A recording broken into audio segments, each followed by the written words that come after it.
센텀 시티가 이렇게 세워졌어요. 부산의 해운대에. 거기가 원래 수영 비행장 자리입니다. 옛날에는 수영 비행장이라고 했습니다. 근데 그 수영 비행장을 김해공항으로 이렇게 옮겨 짓고 나서 그동안 공터였는데 그곳을 이제 신도시로 조성한 것입니다. 제가 알기로 거기를 부산의 맨하탄, 아니 한국의 맨하탄 이렇게 짓는다 생각하고 지었는데 제 착각으로는 맨하탄보다 훨씬 좋습니다. 일단 그 새로 조성됐기 때문에 도시의 건물과 건물의 간격이 좀 널찍한 편이고 하여튼 참 괜찮은 곳입니다. 그럼에도 불구하고 문화적으로 혹은 문명적으로는 썩 좋은 것은 아닙니다. 제가 미국에 오니까 제가 제약에는 좋은 게 일단 시야가 굉장히 탁 트여 있다. 그게 참 좋습니다. 늘 이렇게 막혀 있지 않습니까? 꼭 센텀 시티가 아니더라도 우리나라는 대체적으로 좀 많이 막혀 있는 편입니다. 여기는 참 이렇게 열려 있다. 그런 느낌이 들어서 아마 미국에 사는 우리 신자들의 마음은 대단히 크고 넓을 것이다. 이런 생각이 좀 제가 듭니다. 저절로 마음이 크고 넓어질 것 같은 그런 생각이 듭니다. 그래서 제가 말씀을 어떻게 나누면 좋을까 생각하다가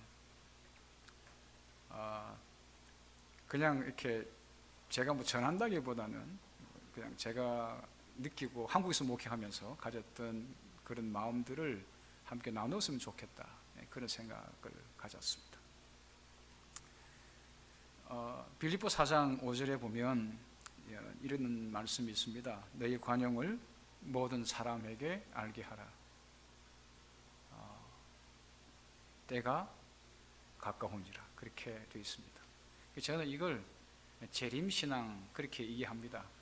예수님의 재림을 기다리는 성도들이 가져야 할 신앙의 모습, 그것은 모든 사람에게 관용을 알게 하는 것입니다. 재림 준비, 제가 생각하는 재림 준비가 이제 몇 가지 있겠죠. 우리가 다들 아시는 것처럼 한국에서는 시골 생활해야 한다, 음식물 계획해야 한다, 이런 이야기들이 있는데, 제가 본 바에 의하면 그것을 하는 목적도 그거죠. 다들 아시는 것처럼 우리가 하늘에 가면 가지고 갈 게 뭐가 있다고 그랬어요? 품성이라고 했지 않습니까? 그 말씀이죠. 재림 준비에 있어서 가장 중요한 것, 그건 우리의 관용을 모든 사람에게 알게 하는 것입니다. 여기 모든 사람이라고 하는 말 속에는 열애가 된, 제외가 된, 빼도 괜찮은, 무시해도 괜찮은 그런 사람이 있다는 말씀은 전혀 아니죠. 내 감정이 어떠하든지 간에, 그가 어떤 사람으로 내역이 비치든지 간에 모든 사람에게 관용을 베푸는 것, 이게 재림 준비다. 재림을 기다리는 사람들의 신앙의 모습이다. 그런 생각을 갖게 돼서 이 말씀을 그냥 구절 그 자체를 이렇게 제목으로 두고 좀 말씀을 나눴으면 좋겠습니다. 한국은 이 SNS가 이렇게, 미국도 마찬가지였습니다만 많이 발달되어 있고요. 이걸 이렇게 많이 이 문자로 주고 받으면서 의사도 전달하고 그리고 이렇게 대화도 나누고 그럽니다. 여기도 그렇지요. 한국에서 유행하고 있는 카카오톡 쓰시나요? 많이 쓰십니까? 저도 한국 사람이기 때문에 대체적으로 한국 사람들 성질이 참 급합니다. 여기는 보니 안 그럴 것 같습니다. 그렇습니까? 미국에서도 한국 사람인가요? 미국 시민권을 가져도 한국 사람인가 보죠. 참 성격이 급합니다. 이 SNS를 통해서 내가 전하고자 하는 바를 전했는데, 혹은 전화를 했는데 상대가 빨리 안 받고 응답을 안 하면 성질이 나는 것입니다. 그런 사람들이 생각보다 좀 많은 것 같습니다. 그래서 이게 얼마 전에 나온 인터넷 신문 인사이트에 보니까, 우리가 이제 카톡을 보내요. SNS로 이렇게 문자를 보내면 띵동 하거나 카톡 하거나 이 소리가 들리잖아요.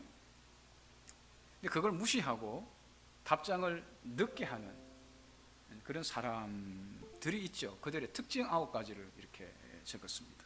참고로 하시면 문자가 탁 오면 이렇게 잠깐 이렇게 위에 이렇게 짧게 하나 무슨 문자인가 알리고는 사라집니다. 그죠? 그러니까 푸시 이 문자처럼 딱 뜨고는 사라집니다. 문자가 뭔가 내용을 뭐 잘 지내니 뭐 이렇게 그냥 글자만 보고 딱 사라집니다.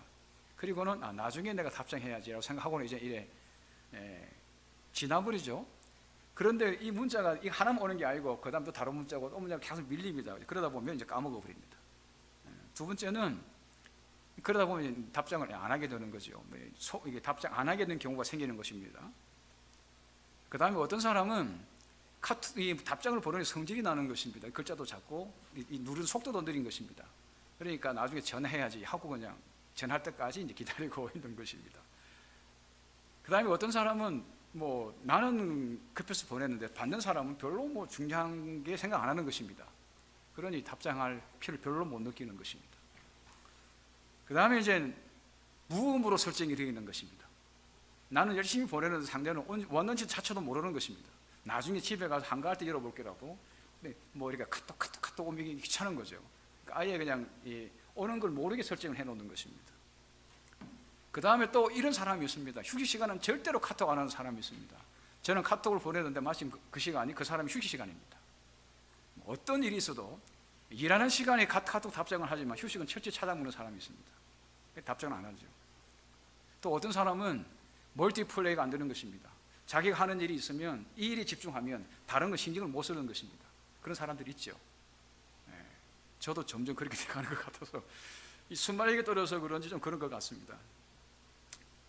두 번째는 카톡보다 재미있는 게 너무 많은 것입니다. 다른 데 더 신경 써야 할 게 많은 것이죠. 거기에 빠져 있는 것입니다. 그 다음에는 결정적으로 이제 SNS 자체를 별로 좋아하지 않고 안 하는 것입니다. 개통을 해놓고 안 하는 것입니다. 근데 문자를 보낸 사람은 상대가 어떤 유형의 사람인지 어떤 형평에 처해 있는지 전혀 아니면 거의 고려하지 않습니다. 보내놓고 답장 안 온다고 혼자 막 열을 내고 있습니다. 그렇죠? 그런 경우들을 참 많이 보게 됩니다. 그러면 혼자서 그 사람 예의가 없다는 둥 뭐 그러죠. 실제로 그런 이야기를 제가 들은 게 있습니다. 전화를 했는데 전화를 안 받은 것입니다. 바쁘죠. 늘 전화기만 이렇게 들고 대기만 하고 있는 게 아니니까요. 그런데 이분은 이제 마음은 급하고 안 받고 하니까 화가 난 거죠. 나중에 전화를 해서 와, 내 전화 안 받냐고 해가지고 야 호통을 치고 그랬던 이야기를 제가 들은 적이 있습니다. 한국의 문화는 정말 빠릅니다. 정말 빠르고요. 성질도 급합니다. 아까 말씀드린 것처럼 여기는 안 그럴 거다 그랬는데 저한테 이렇게 힌트를 주셨으면 여기도 그래요 그렇게 하셨어요. 모르죠. 우리 집사님만 그러고 다 안 그러시는지. 근데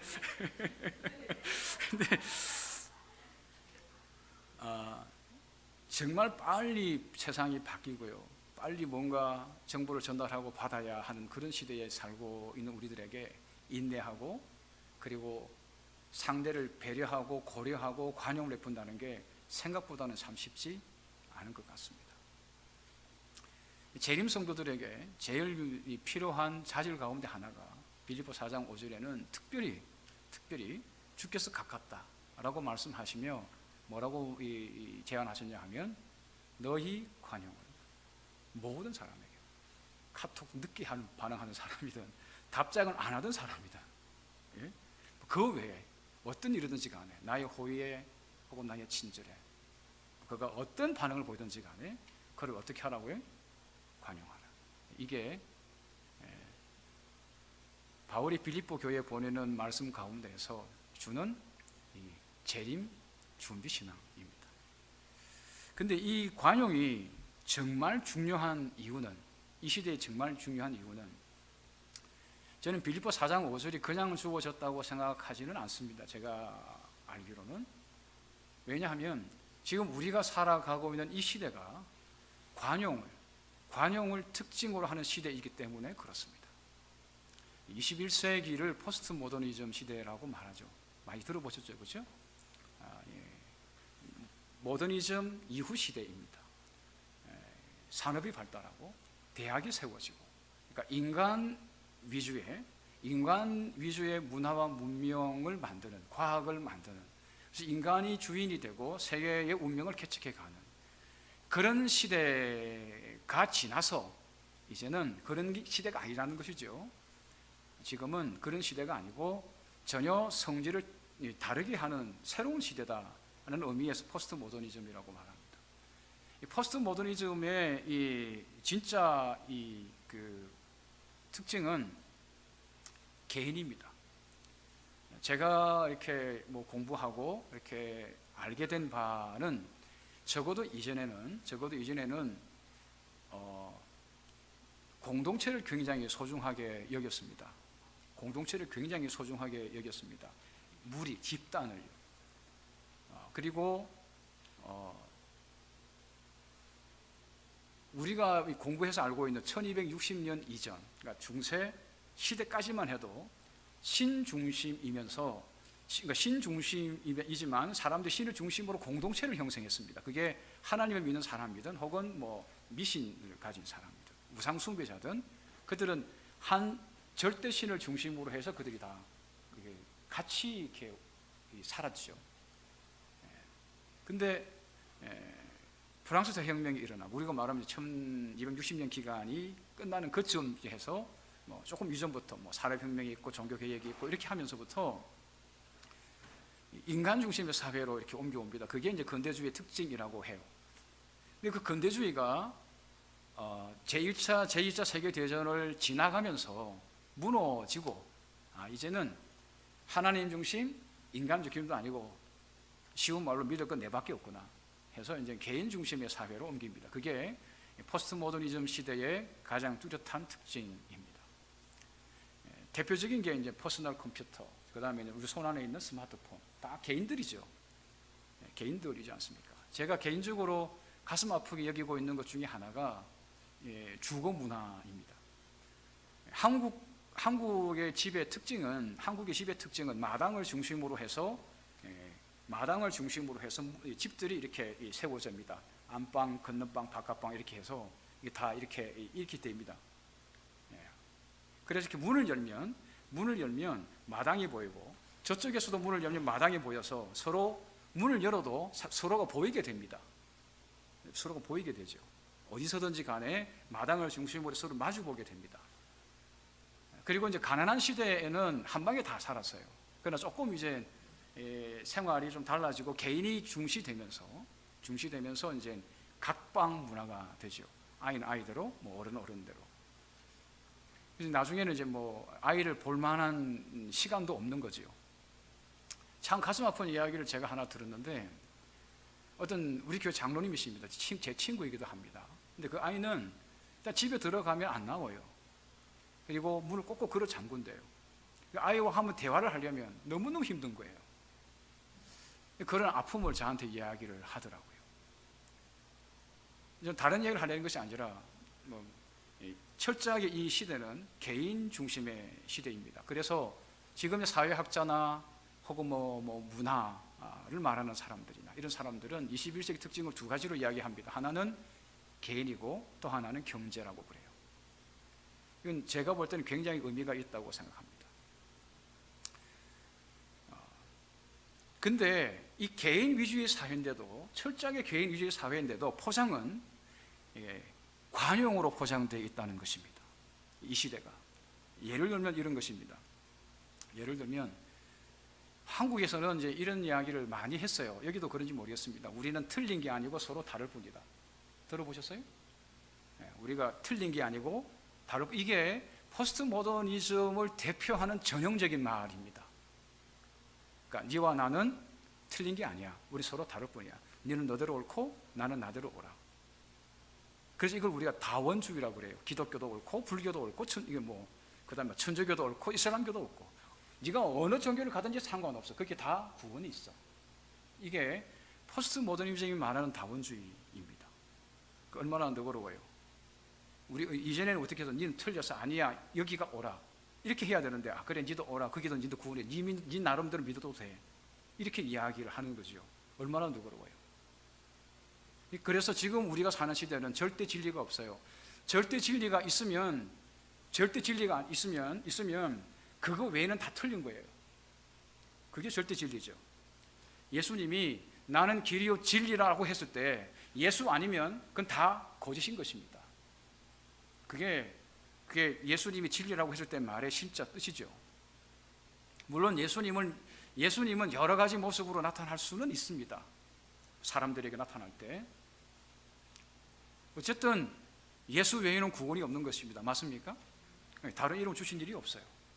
절대 진리 앞에서는 다른 건 다 거짓인 것입니다. 근데 이런 포스트 모던 시즘에서는 모든 게 다 진리인 거예요. 너에게는 그게 진리고 나한테는 이게 진리고. 그러니 서로 뭐 하자는 거예요? 같이 네가 옳다 내가 옳다 이렇게 싸우지 말고 같이 잘 살자. 왜? 틀린 게 아니고 뭐 할 뿐이니까, 다를 뿐이니까. 이게 우리가 사는 시대의 특징입니다. 그래서 상대가 틀리지 않았어 라고 하니까 기분은 좋잖아요. 단지 다를 뿐이야. 그리고 뭐라고 말하냐면 같이 살자 라고 이야기하니까 얼마나 너그러워요. 이전에는 니는 틀렸어 그렇게 하면 안 돼, 이게 통했단 말이에요.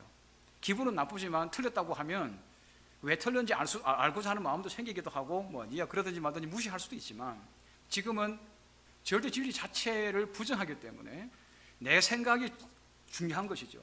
이게 옳다면 옳은 거예요. 그러면서 이야기를 하는 것입니다. 그래 네가 옳다고 외워. 그럼 그렇게 살아. 괜찮아. 얼마나 너그러워요. 관용의 시대인 것입니다. 제가 보기에는 가짜죠.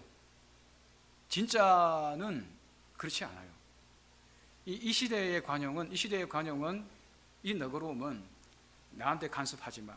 네가 옳다는 거 나한테 주장하지 마. 나를 설득시키지 마. 네가 옳다는 바람에 나를 끌고 가지 마. 그게 자리 잡고 있는 것입니다. 무슨 말인지 이해하시죠? 상대를 이렇게 긍정한다는 것은 그 사람 자체가 정말 좋고, 그가 아무리 나쁘고 그가 아무리 못됐다 하더라도, 아무리 틀렸다 하더라도 그를 용납하는 차원이 아니라, 근본적으로 상대를 인정할 때 그 근본은 자기를 부정하기 싫은 것입니다. 내 틀렸다는 것, 내가 잘못했다는 것, 그걸 이렇게 하기 싫은 거죠. 그리고 저 사람의 주장대로 내가 끌려가고 싶지 않은 것입니다. 그래서 상대의 관용은 목적이 자기를 지키기 위한 것입니다. 그렇기 때문에 이 관용은 근본적으로 한계가 있습니다. 사람들이 배려를 받는 것 같지만 실상은 굉장히 외로운 시대입니다. 그게 이 시대의 특징으로 제가 봐지고요. 그렇다면 그리스도인의 관용은 어떨 걸까요? 정말 상대를 있는 그대로 품는 것입니다. 그 사람이 틀렸으면 틀린 대로, 잘못했으면 잘못한 대로, 흠이 많으면 흠이 많은 대로 그를 품는 것입니다. 그를 이해하고 용납하는 것입니다. 그게 우리를 그렇게 하신 분이 누구이십니까?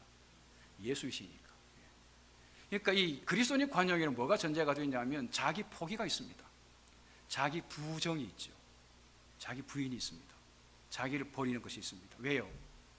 상대를 있는 그대로 받으려면 나를 뭐 해야 돼요? 비곤해야 돼요. 나를 부정해야 하는 것입니다. 그러니까 다른 말로 하면 나를 포기하고 나를 끊고 내 의견, 내 주장, 내 생각, 내 감정 다 뭐 하고요? 예수의 십자가에 못 박고 예수의 죽음과 함께 내가 죽고 그를 용납하는 것입니다. 그래서 여기에는 진짜 관용이 있는 것이죠. 제가 이제 신앙을 하면서 목사로서 가지고 있는 어떤 나름의 우리 신자들과 함께 풀어야 할 숙제 중에 하나가 있다면 이거라고 저는 개인적으로 생각합니다. 현대인들은 굉장히 너그러운 것 같지만 사실은 아주 고독하고 외로운 시대에 살고 있습니다. 그들은 정말 품어줄 이 공동체가 필요하죠. 그게 이제 가정도 아닌 거죠. 자기 집이 아닌 것입니다. 제가 믿고 확신하기로는 그런 공동체가 교회라고 생각합니다. 하나님이 세상을 구원하기 위하여 세상에 내놓은 하나님 나라의 대표, 진짜 사랑이 있는 곳의 결정체, 그게 교회라고 저는 믿습니다. 왜냐하면 예수 그리스도의 완전한 자기 희생적 사랑 그 위에 세워진 곳이 교회이기 때문에 그렇고, 그 은혜로 우리가 구원을 얻어서 있는 자가 우리 자신이기 때문에 그렇습니다. 그렇다면 교회야말로 정말 참된 관용이 이렇게 베풀어지고 경험되어져야 하는 곳이라고 생각합니다.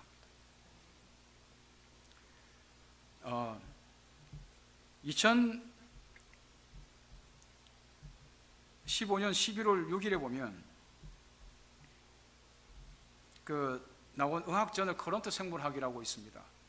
이 시카고 대학 연구팀이 6개 나라의 5살, 12살 어린이 1170명을 대상으로 해서 이렇게 연구한 것입니다. 그 내용이 뭐냐면, 종교를 가진 사람이 종교를 아직 안 가진 사람과 비교했을 때 얼마나 더 많이 남들에게 이타적이고 잘 베푸냐, 그걸 연구한 것입니다. 여기 기독교인이 그 중에 24%, 이슬람교 한 27%, 무교가 한 27%입니다. 약 이렇게 3대 1 정도씩 되는 거예요. 그죠? 3분의 1씩 이렇게 차지하게 했습니다. 근데 놀랍게도 결과는 종교를 가진 환경 가운데에서 태어나고 자란 아이들이 종교 없는 그 집에서 자란 아이들보다 훨씬 덜 이타적이라는 것입니다. 그러니까 종교를 가진 가정에서 자란 아이들이 훨씬 더 잘 안 베푼다는 것이죠. 오히려 더 이기적이라고 하는 것입니다.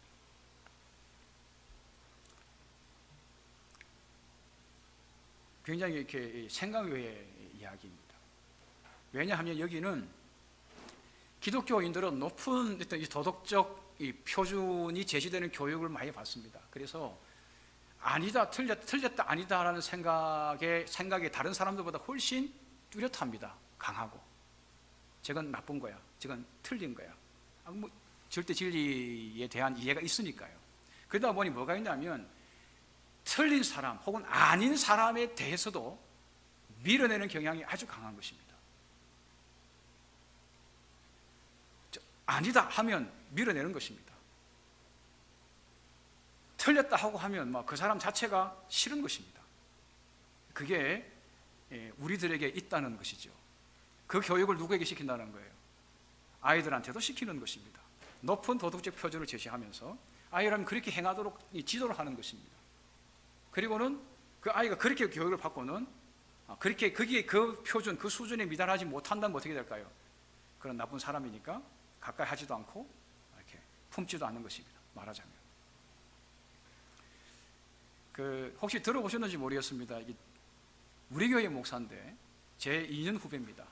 그런데 장로교 교회 목사가 됐습니다. 좀 충격적이죠.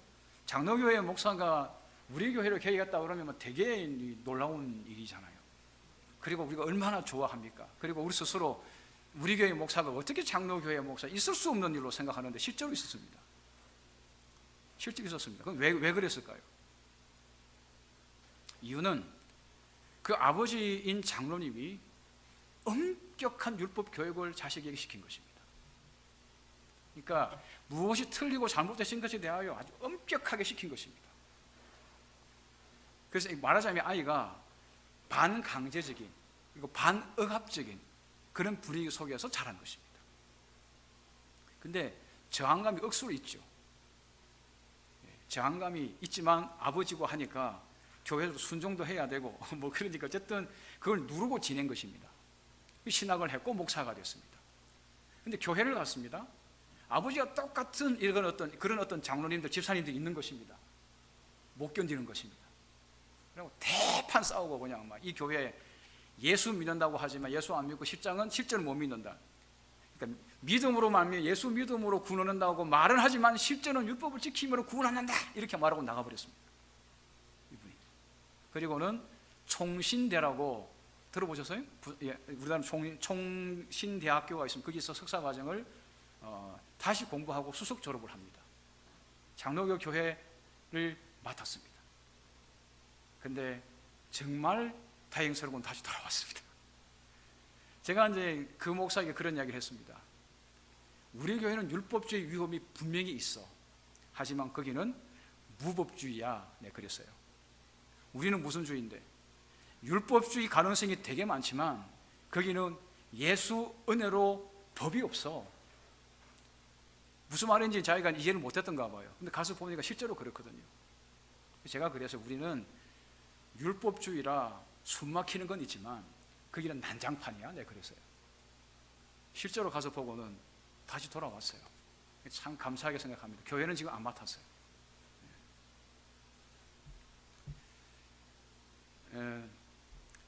그 이유가 뭐죠?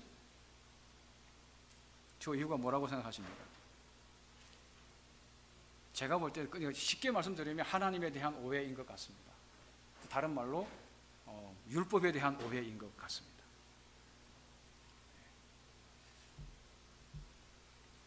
우리 재림교회는 다들 아시다시피 하나님의 계명과 예수 믿음을 지키는 자들이죠. 그렇죠? 하나님의 계명을 지키고 예수 믿음을 지킵니다. 근데 다들 아시는 것처럼 이 계명은 그냥 이렇게 뭐 하지 말라, 뭐 이거 해라 하는 명령으로만 이해하면 안 되죠. 그렇죠? 예수님이 산상복음 가운데서 마태복음 5장 17절부터 20절에 보면 이런 말씀을 하십니다. 내가 율법이나 선지자를 폐하러 온 줄로 생각하지 말라. 폐하러 온 것이 아니고 완전하게 하려 합니다. 제가 이 말씀을 설명하려고 하는 것은 아닙니다. 예수님이 말씀하신 마태복음 5장 17절부터 20절에 있는 내용을 이렇게 가만히 살펴보면 이렇게 율법이나 선지자를 폐하러 온 줄로 생각하지 말라고 할 때 율법이나 선지자는 성경을 말하죠. 구약 성경을 말하는 것입니다. 맞죠? 구약 성경을 모세의 율법과 선지자의 글 이렇게 둘로 이렇게 나누어서 보고 줄여서 이렇게 율법과 선지자 이렇게 말을 합니다. 그럼 그건 관용적인 표현으로 성경을 뜻합니다. 그러니까 예수님 말씀은 내가 성경을 폐하러 온 것이 아니다 이런 말씀입니다. 근데 그 다음 구절에 이렇게 말했습니다. 진실로 너에게 이르노니 천지가 없어지기 전에는 율법의 1.1획도 결코 없어지지 아니하고 다 이룬다. 성경을 이루기 위하여 왔다 그렇게 말씀하시고는 그 다음에 뭐라고 말씀하시냐면 율법을 이루기 위하여 왔다라고 말씀하십니다. 예수님이 범위를 축소시킵니다. 축약합니다. 성경을 율법으로. 성경을 이루기 위하여 왔다. 그 다음에 뭐라고 그랬어요? 율법을 이루기 위하여 왔다. 이렇게 말씀을 하십니다. 그 다음에 보면 이렇게 말합니다. 그러므로 누구든지 이 계명 중에 지극히 작은 것 하나라도 뭐 이렇게 말씀하시면서 그걸 중요하게 여기고 순종해야 한다라고 말씀하십니다. 그래서 이렇게 성경에서 율법으로 그리고 율법에서 계명으로 그 범위를 점점 이렇게 축약해 가십니다. 그리고는 맨 마지막에 뭐라고 말씀하시냐 하면 너희 의가 서기관과 바리새인보다 더 낫지 못하면 결코 천국에 들어가지 못한다 해서 한 단어로 성경을 설명하십니다. 성경 그걸 더 축약하면 뭐예요? 율법. 그걸 더 축약하면 계명. 그걸 한 단어로 딱 설명하면 의입니다. 그게 이 마태복음 5장 17절부터 20절에 있는 말씀이 담고 있는 아주 중요한 뜻이죠. 성경은 한마디로 뭐라고요? 뭘 말한다고요? 의를 말해요. 율법은 한마디로 뭘 말하죠? 의를 말해요. 계명은 한마디로 뭘 말하죠? 의를 말합니다. 그럼 의가 뭐예요? 의가 뭐죠? 의는 하나님의 말씀 혹은 율법 혹은 계명과 일치하는 것입니다. 하나님이 우리에게 말씀하시는 그 율법의 요구에 저와 여러분이 온전히 응하는 것, 그걸 의라고 말합니다. 근데 우리가 예수를 믿음으로 의롭게 된다고 하는 말은 예수님이 말하신 이 율법의 요구를 다 이루셨기 때문에 우리가 예수를 믿으면 하나님이 우리에게 네 율법 다 이루었어 라고 말씀하신다는 걸 우리가 뭐라고 말합니까? 의롭다고 말하죠. 넌 불의하지 않아, 넌 의로워, 넌 죄 없어 라고 하시는 게 그리스도의 의입니다. 어쨌든 의의 뜻은 율법의 요구를 온전히 이루는 것입니다. 하나님의 말씀의 뜻과 일치하는 것입니다. 그게 의입니다.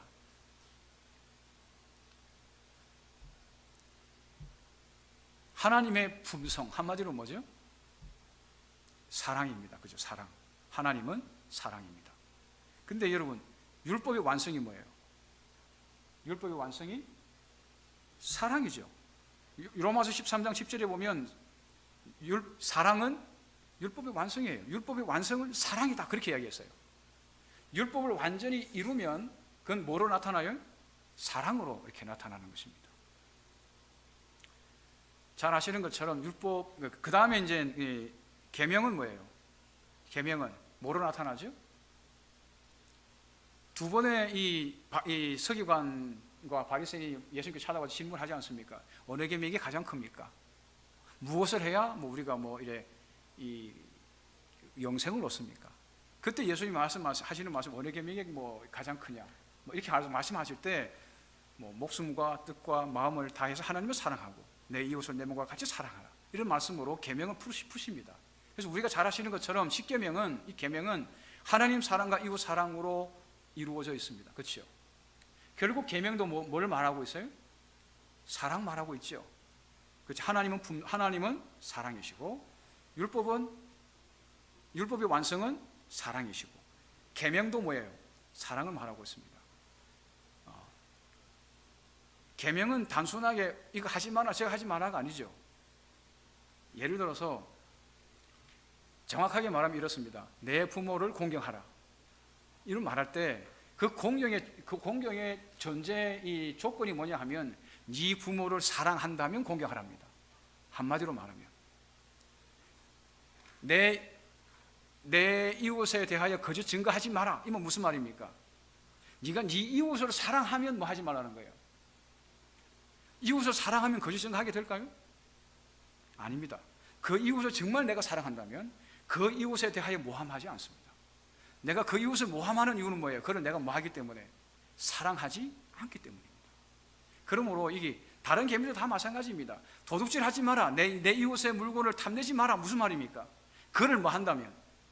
사랑한다면 탐내지 않는 것입니다. 그의 것을 훔치지 않습니다. 그렇기 때문에 이건 단순한 해라 하지 말라는 명령이 아니고 그건 정말 사랑에 대한 계명인 것입니다. 그래서 사랑 없이 그냥 단순하게 뭐 하지 않는다면, 그래서 그걸 계속 사람들에게 요구한다면 그게 뭐예요? 그게 율법주의입니다. 사랑해서 훔치지 않는 거죠. 사랑해서 그의 이름을 더럽히지 않는 것입니다. 그의 명예를 깎아내리지 않는 것이죠. 그를 존중해 주는 거죠. 내가 뭐 하니까? 그를 사랑합니다. 그의 물건을 탐내지 않는 것입니다. 왜요? 그를 사랑합니다. 그래서 이게 계명은 사랑의 표현입니다. 사랑이 행위로 표현되는 것이죠. 그래서 이 요한일서 4장 21절 이렇게 말합니다. 우리가 이 계명을 주께 받았니, 계명입니다. 그게 뭐냐 하면 하나님을 사랑하는 자는 또한 그 형제를 사랑하느니라. 하나님 사랑과 형제 사랑으로 이렇게 계명을 말씀하셨습니다. 그러고 보니 성경 전체는 뭘 말한다고 그랬어요? 아까 앞에서 마태복음 그 5장에서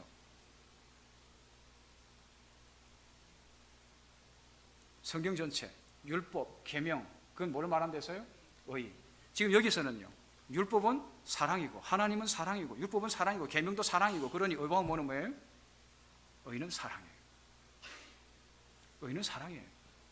제가 이제 뭐 제 나름대로 이제 성경을 보면서 이게 알게 된 거는, 아 그렇구나 하게 된 게 뭐냐면, 하나님은 사랑입니다. 이게 사랑을 하나의 큰 전제고 뿌리고 그리고 모든 것입니다. 근데 이게 법으로 다루어질 때는 이 사랑이 의로 표현이 됩니다. 의롭다, 의로 표현이 됩니다. 근데 이게 예배 현장에서 성소에서 사용될 때는 거룩으로 표현이 됩니다. 그 다음에 삶의 현장에서 일상생활 가운데서는 이게 사랑이 경건으로 표현이 됩니다. 저 사람 경건한 자야 라고 말하면 삶의 현장에서 하나님의 사랑을 이루고 사는 사람입니다. 성소에서는, 이 성전 예배에서는 그 사람 거룩한 사람이야 라고 말을 할 때 그는 하나님의 사랑이심을 이루고 사는 사람입니다. 법 앞에 서서 이 사람은 의로운 사람이야 라고 이야기한다면 그는 무슨 사람이에요? 하나님의 사랑을 이루고 사는 사람입니다. 하나님 나라의 보좌의 기초가 있어요. 뭐죠? 법입니다. 이게 지성소입니다. 이게 그룹 천사가 있고 그 셰키나가 있습니다. 그죠? 하나님의 영광이 있습니다. 저기 하나님이 앉아 계신 것이죠. 하나님 보이지 않습니다. 그죠? 저기 이제 하나님이 계시는 것으로 우리가 그렇게 보는 것이죠. 볼 수 없는 부위니까. 근데 그 밑에 그 시원자가 있고, 그리고 그 안에 이 법궤가 있죠, 그죠? 맞습니까? 법궤라는 말은 법을 담고 있는 궤라는 뜻입니다. 법이 있죠. 법이 있고 시원자가 있고, 그다음에 뭐가 있습니까? 하나님 보좌가 있습니다. 이 말은 하나님 나라의 기초, 하나님 보좌의 기초가 뭐라는 것입니까? 법이라는 것입니다. 하나님의 법이죠. 그럼 하나님의 법은 무엇에 기초하고 있습니까? 사랑에 기초하고 있는 것이죠. 근데 시편 89편 14절 읽어보면 이 사랑을, 혹은 이 의를, 혹은 이 거룩을, 이 경건을 두 단어로 표현합니다. 왜냐하면요, 우리는 이렇게 한 단어로만 설명하면, 이 세상에는 좀 양면성이라는 것이 있습니다. 양면성. 이렇게 동전도 앞뒤가 있는 것처럼 말입니다. 동전 앞뒤가 있는 것처럼 눈에 보이는 것이 있고 눈에 보이지 않는 것이 있습니다. 그죠? 양면이 있습니다. 양면이 전혀 틀린 것이 있을 수도 있지만 똑같은 의미인데 다른 것으로 표현할 수가 있는 것입니다. 그런 걸 우리가 이제 양면성이라고 말합니다. 이중성은 뭐냐면 앞뒤가 다른 것입니다. 그건 이중성이죠. 그건 이제 부정적인 것입니다. 그러나 저와 여러분 양면성은 갖고 있어요. 사랑을 양면성으로 갖고 표현한 게 뭐냐 하면 그게 의와 공의입니다. 시간이 좀 많이 가서 다 말씀드리기는 좀 어려울 것 같고요. 이렇게 말할 수 있습니다. 성경 혹은 법 혹은 계명을 어떻게 말할 수 있습니까? 혹은 의를 정의와 공의로 나눌 수 있습니다. 하나님 나라의 기초는 의와 공의라고 했잖아요. 아까 제가 히브리어로 썼습니다만 체데크와 미시파트입니다. 체데크는 뭐냐 하면 이 의인데, 이 의는 사실 근본 정신이 자비입니다. 근본 정신이 자비입니다. 불쌍히 여기는 것이죠. 가난한 사람 혹은 죄 지은 사람 딱하게 여기는 것입니다.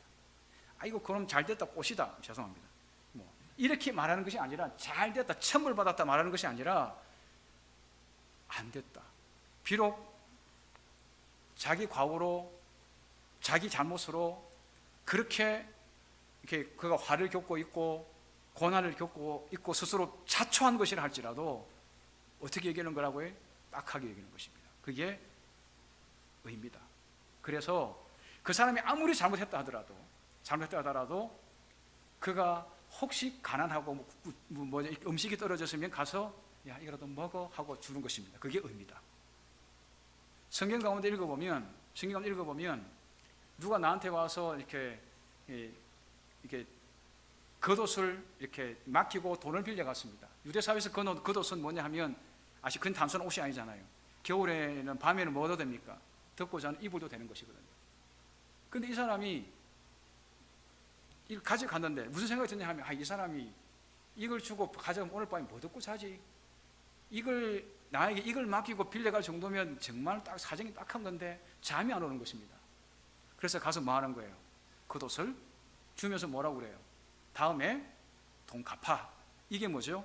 그게 체데크입니다. 그게 의입니다. 공의는 공평한 것입니다.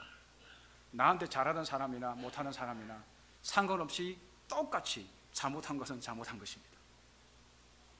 이걸 이제 어떻게 말할 수 있냐 하면 이렇습니다. 죄를 죄라고 말하는 것, 그리고 죄는 미워하는 것입니다. 그러니까 공평이 담고 있는 그러니까 이 미시파트가 담고 있는 뜻은 뭐냐 하면 죄를 미워하는 것입니다. 그래서 그 죄에 대하여 심판하는 것입니다. 저건 나쁜 거야 하고 죄를 말하자면 단죄하는 것입니다. 그게 미시파트입니다. 근데 문제는 뭐냐 하면 그 죄인입니다. 그 죄를 단죄하려고 보니까 누가 딱 보이는 거예요? 사람이 보이는 그 불쌍한 것입니다. 이거 짜지? 미안합니다. 어떻게 하지? 어떻게 하지? 저를 어떻게 살릴 수 없을까? 의를 행하고 싶은 것입니다. 그래서 이 의와 공의는 이렇게 말할 수 있습니다. 한마디로 말하면 죄인은 사랑하고 죄는 미워하는 것입니다. 이게 성경이 말하는 진짜 의입니다. 그리고 이게 진짜 사랑이고요. 이 세상의 사랑은 대단히 낭만적이고 자기중심적입니다.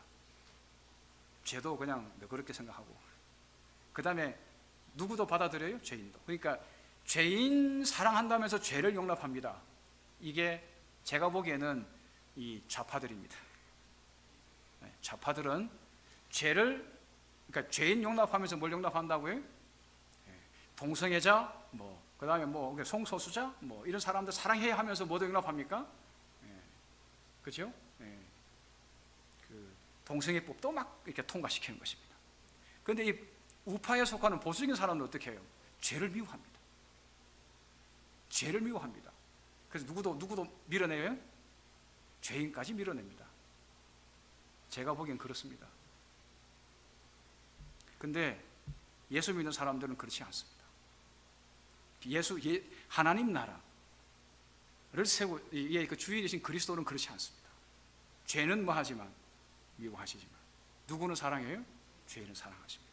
이게 저와 여러분에게서 더 많이 체험이 되고 실제 삶의 현장에서, 가정에서든 교회에서든 이웃과의 관계에서 좀 틀어졌던 어쨌든 간에 그게 제대로 구현이 되어 갈 때 하나님의 뜻을 이루는, 그리고 하나님의 법을 이루는, 아까 법 계명을 지키는 그런 진짜 교회 성도가 되어 간다고 생각합니다. 성경에 보면 좌우로 치우치지 말라는 말씀이 있습니다. 이게 몇 구절이 있는데 여호수아 1장 7절에 보면 이런 말씀이 있습니다. 좌우로 치우치지 말라는 말씀 중에 그 뜻을 이렇게 말합니다. 율법을 다 지켜 행하고 우로나 좌로나 치우치지 말라, 그렇게 이야기했습니다. 여호수아 1장 7절입니다. 그럼 좌우로 치우치지 말라는 뜻이 뭘까요? 앞에 말씀이 담고 있습니다. 율법을 다 지켜 행하고 우로나 좌로나 치우치지 말라, 이 말입니다. 그 말은 율법을 다 지켜 행하라는 것입니다. 그게 좌로나 우로나 치우치지 않는 것입니다. 이걸 뭐라고 말하냐면 하나님의 율법이 말하는 바대로 살아라, 그 말입니다. 그게 좌로나 우로나 치우치지 않는 것입니다.